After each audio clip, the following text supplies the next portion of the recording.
Welcome to RadicalWellnessTV.com. This is Laura Lee. I'm talking to you about navigating the teen years.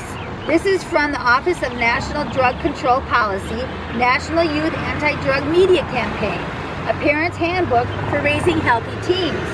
So let me tell you what this is about. Tuning into your teen, a quick self-check. Do you praise your teen for accomplishments, even the small ones? Oh, by the way, I'm Laura Lee. I'm here. I'm a natural health facilitator, and I'm here to help you be proactive in your own healthcare on a daily lifestyle choices kind of deal.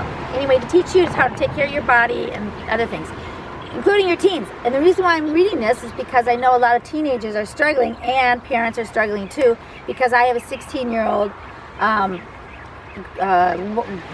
woman, teenager. Anyway, she's amazing, but it is a challenge, so we can do this. What I practice is reallove.com. Go check it out. It gives you a lot of skills on how to be unconditional loving instead of conditional loving.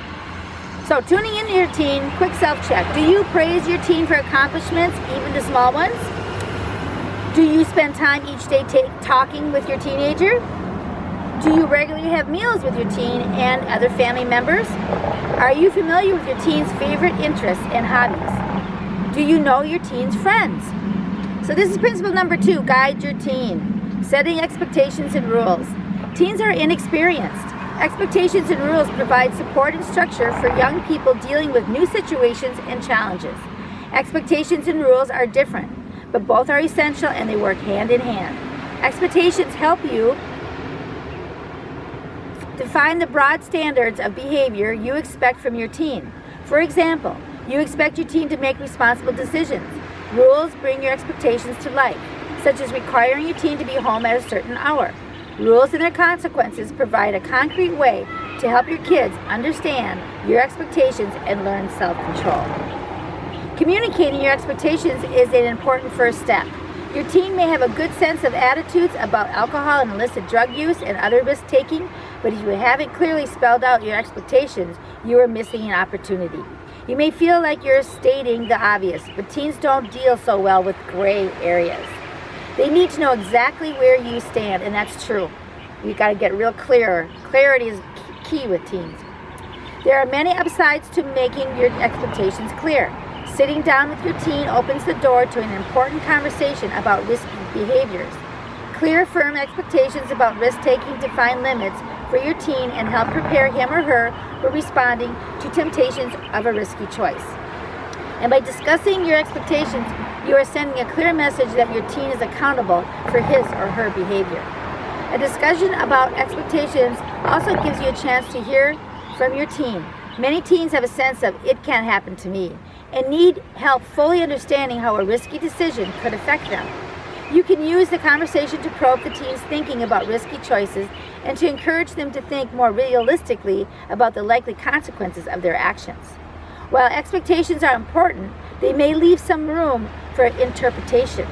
This is why rules about specific behaviors, actions, and responsibilities help ensure there is no confusion. What kinds of rules do you need?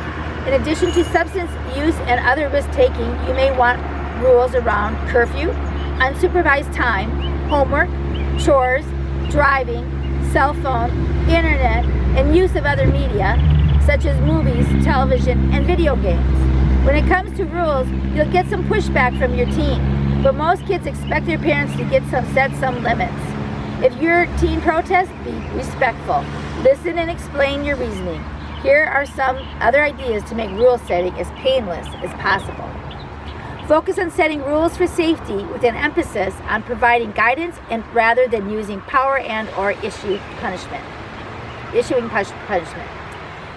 Provide opportunities for give and take. Allow your teen to weigh in on some of the rules, but maintain the final say. Be firm, not overly restrictive or intrusive. 4. Set some fixed house rules regarding health and safety first, and then negotiate others with your teen. Be flexible and willing to negotiate rules as your teen shows more maturity and responsibility. 5.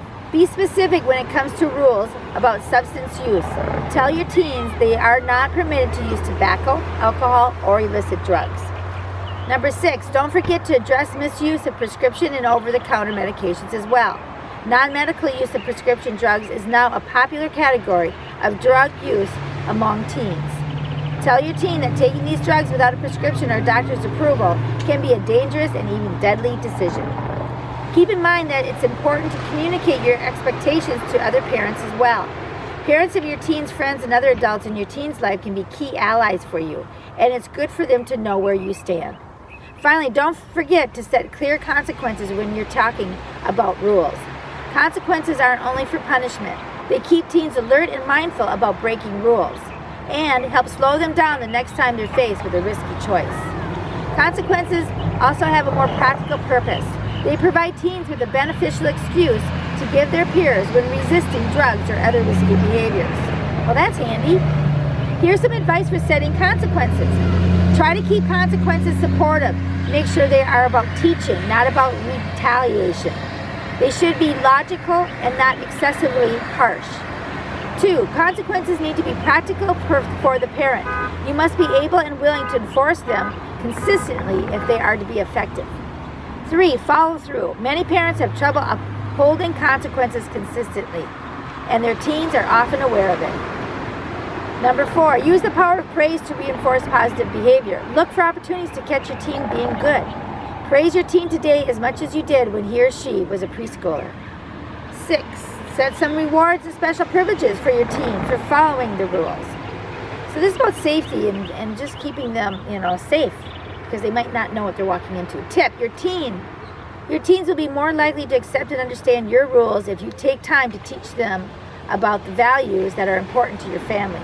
For example, to talk about accountability, use real-life examples about people you know or stories in the news to reinforce the importance of taking responsibility for your actions. Setting expectations and rules for your teen. Quick self-check. Have you told your teens you expect them to avoid alcohol, tobacco, marijuana, and other illicit drugs? Have you discussed and set house rules with your teen? Have you defined specific consequences for breaking rules? Did you involve your teen in rule-setting discussion? Anyway, that's a quick checklist, and the next one is monitoring your teens, which could be interesting. We'll see how this one works out. Anyway, love life, and life will love you back. I hope that helps, because I know how challenging it is, because I have a 16-year-old myself. Anyway, but I love her and dearly. Ouch. I'll see you in the next video, and please like and share. Comment if you'd like.